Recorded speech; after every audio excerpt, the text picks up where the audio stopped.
Luc chapitre 11, Jésus priait un jour en un certain lieu. Lorsqu'il eut achevé, un de ses disciples lui dit « Seigneur, enseigne-nous à prier. » Comme Jean l'a enseigné à ses disciples, il leur dit « Quand vous priez, dites « Notre Père qui est aux cieux, que ton nom soit sanctifié, que ton règne vienne, que ta volonté soit faite sur la terre comme au ciel. Donne-nous chaque jour notre pain quotidien. Pardonne-nous nos péchés, car nous aussi nous pardonnons à quiconque nous offense. Et ne nous induis pas en tentation, mais délivre-nous du mal. » Il leur dit encore, si l'un de vous a un ami et qu'il aille le trouver au milieu de la nuit pour lui dire, ami, prête-moi 3 pains, car un de mes amis est arrivé de voyage chez moi et je n'ai rien à lui offrir. Et si de l'intérieur de sa maison, cet ami lui répond, ne m'importune pas, la porte est déjà fermée, mes enfants et moi nous sommes au lit, je ne puis me lever pour te donner des pains. Je vous le dis, quand même, il ne se lèverait pas pour les lui donner parce que c'est son ami, il se lèverait à cause de son opportunité et lui donnerait tout ce dont il a besoin. Et moi je vous dis, demandez et l'on vous donnera, cherchez et vous trouverez, frappez et l'on vous ouvrira. Car quiconque demande reçoit, celui qui cherche trouve et l'on ouvre à celui qui frappe. Quel est parmi vous le père qui donnerait une pierre à son fils s'il lui demande du pain? Ou s'il demande un poisson, lui donnera-t-il un serpent au lieu d'un poisson? Ou s'il demande un œuf, lui donnera-t-il un scorpion? Si donc méchant comme vous l'êtes, vous savez donner de bonnes choses à vos enfants, à combien plus forte raison le Père Céleste donnera-t-il le Saint-Esprit à ceux qui le lui demandent? Jésus chassa un démon qui était muet. Lorsque le démon fut sorti, le muet parla, et la foule fut dans l'admiration. Mais quelques-uns dirent, c'est par Belzébul, le prince des démons, qu'il chasse les démons. Et d'autres, pour l'éprouver, lui demandèrent un signe venant du ciel. Comme Jésus connaissait leurs pensées, il leur dit, tout royaume divisé contre lui-même est dévasté, et une maison s'écroule sur une autre. Si donc Satan est divisé contre lui-même, comment son royaume subsistera-t-il, puisque vous dites que je chasse les démons par Belzébul? Et si moi je chasse les démons par Belzébul, vos fils, par qui les chassent-ils? C'est pourquoi ils seront eux-mêmes vos juges.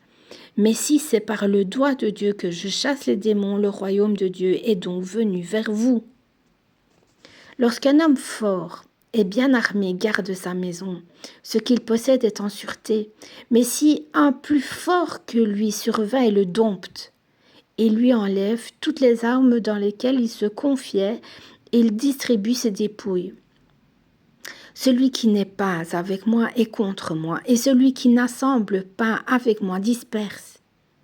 Lorsque l'esprit impur est sorti d'un homme, il va dans des lieux arides pour chercher du repos. N'en trouvant point, il dit « Je retournerai dans ma maison d'où je suis sorti. » Et quand il arrive, il la trouve balayée et ornée, alors il s'en va.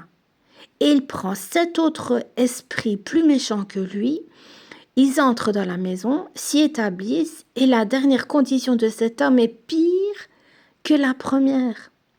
Tandis que Jésus parlait ainsi, une femme élevant la voix du milieu de la foule lui dit « Heureux le sein qui t'a porté, bienheureuses les mamelles qui t'ont allaité. » Et il répondit « Heureux plutôt ceux qui écoutent la parole de Dieu et qui la gardent. » Comme le peuple s'amassait en foule, il se mit à dire « Cette génération est une génération méchante. Elle demande un miracle. Il ne lui sera donné d'autre miracle que celui de Jonas. Car de même que Jonas fut un signe pour les Ninivites, de même le Fils de l'homme en sera un pour cette génération. La reine du Midi se lèvera au jour du jugement avec les hommes de cette génération et les condamnera, parce qu'elle vint des extrémités de la terre pour entendre la sagesse de Salomon. Et voici, il y a ici plus que Salomon. Les hommes de Ninive se lèveront au jour du jugement avec cette génération et la condamneront, parce qu'ils se repentirent à la prédication de Jonas. Et voici, il y a ici plus que Jonas. Personne n'allume une lampe pour la mettre dans un lieu caché ou sous le buisson, mais on la met sur le chandelier, afin que ceux qui entrent voient la lumière. Tout œil est la lampe de ton corps. Ton œil est la lampe de ton corps. Lorsque ton œil est en bon état, tout ton corps est éclairé.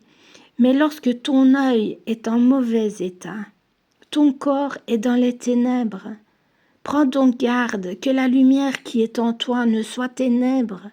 Si donc tout ton corps est éclairé, n'ayant aucune partie dans les ténèbres, il sera entièrement éclairé, comme lorsque la lampe t'éclaire de sa lumière.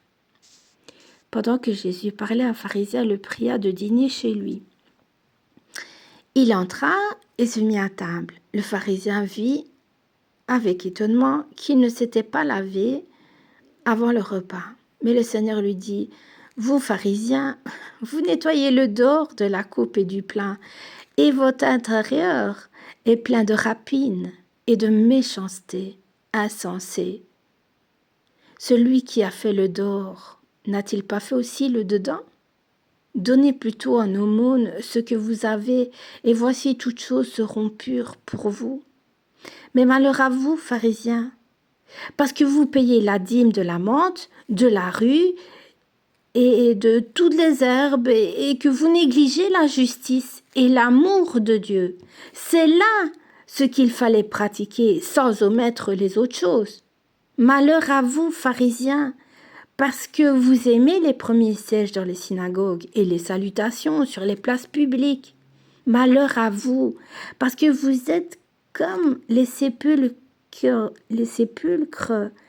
qui ne paraissent pas et sur lesquels on marche sans le savoir. Un des docteurs de la loi prit la parole et lui dit, « Maître, en parlant de la sorte, c'est aussi nous que tu outrages. » Jésus répondit, « Malheur à vous aussi, docteurs de la loi, parce que vous chargez les hommes de fardeaux difficiles à porter, et que vous ne touchez pas vous-même de l'un de vos doigts. Malheur à vous, parce que vous bâtissez les tombeaux les tombeaux des prophètes que vos pères ont tués. Vous rendez donc témoignage aux œuvres de vos pères et vous les approuvez, car eux, ils ont tué les prophètes et vous bâtissez leurs tombeaux.